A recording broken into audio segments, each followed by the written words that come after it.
पता चलता है कि हम पूर्व जन्म का फल भुगत रहे हैं या अभी नया कर्म बांध रहा है हमें? नया कर्म तो नहीं, नया कर्म तो आगे मिलेगा।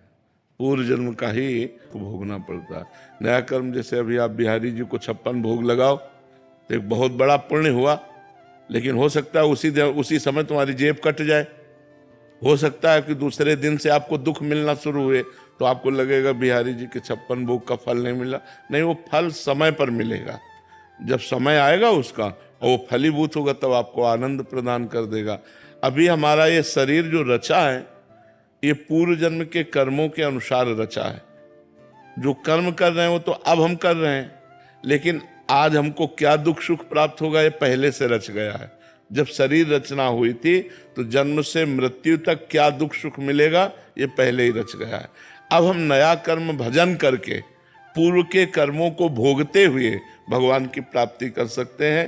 पूर्व के कर्मों को मिटा दे ऐसी बात नहीं है।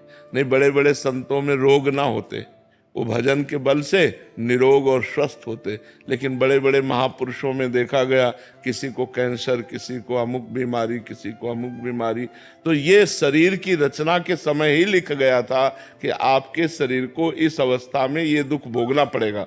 अब हम भजन कर रहे हैं, ये भजन हमारे आवागमन चक्र को काटेगा और भोग भोगने की सामर्थ्य देगा कि हम दुखी नहीं होंगे और भगवान की प्रसन्नता में हम अपना जीवन व्यतीत करते हुए भगवान को प्राप्त कर लेंगे। गणपत जी राजस्थान से।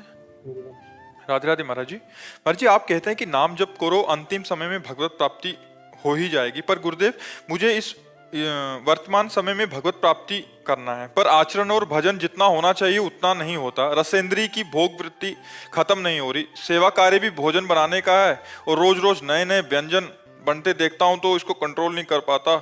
ये खाऊं, वो खाऊं और ये खा लूं, वो खा लूं, ऐसा ही मन में आता रहता है महाराज जी। इसको मैं रसेंद्री को कंट्रोल में कैसे किया जाए महाराज? नाम जप, पावर जितना बढ़ेगा उतना जहां लगाना चाहोगे वहां लग जाएगा। नाम जप करो, जबरदस्ती नाम जप करो। जो भोजन है वो पवित्र पाओ, भले आपको मीठा पसंद है या चटपटा पसंद है, ठाकुर जी को भोग लगा के पाओ और उतना पाओ जितना पचा सको, अधिक मत पाओ। क्योंकि रसेंद्री अगर कंट्रोल में है तो सब इंद्रियां कंट्रोल में है, और रसेंद्री अगर शासन में नहीं है तो फिर सब गड़बड़ हो जाता है। आप कहते हो आपको भगवत प्राप्ति करनी है, हमारे संतों ने कहा कि जिसे भगवत प्राप्ति की चाह हो जाती है, खान पान नहीं भावे है, नहीं कोमल वसन सुहावे है, सब विषय लगे ते खारा है, हरियासिक का मग न्यारा है, उसे कुछ अच्छा नहीं लगता। जिससे हमें प्यार हो रहा है वो हमें मिल नहीं रहा है, हम चैन से भोजन कैसे कर सकते हैं?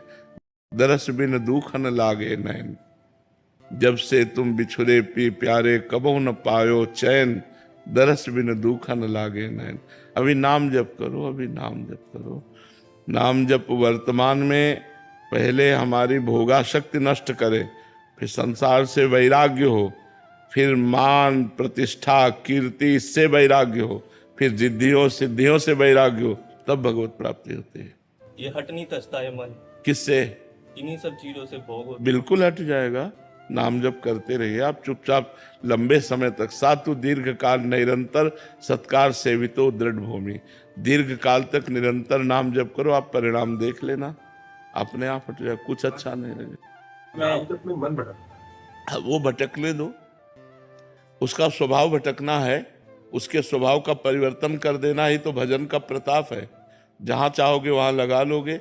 अभ्यास करो। जैसे कुछ लगने लगा है, आप पूरा नहीं कह सकते कि मन पूरा भटकता है। 5 बार में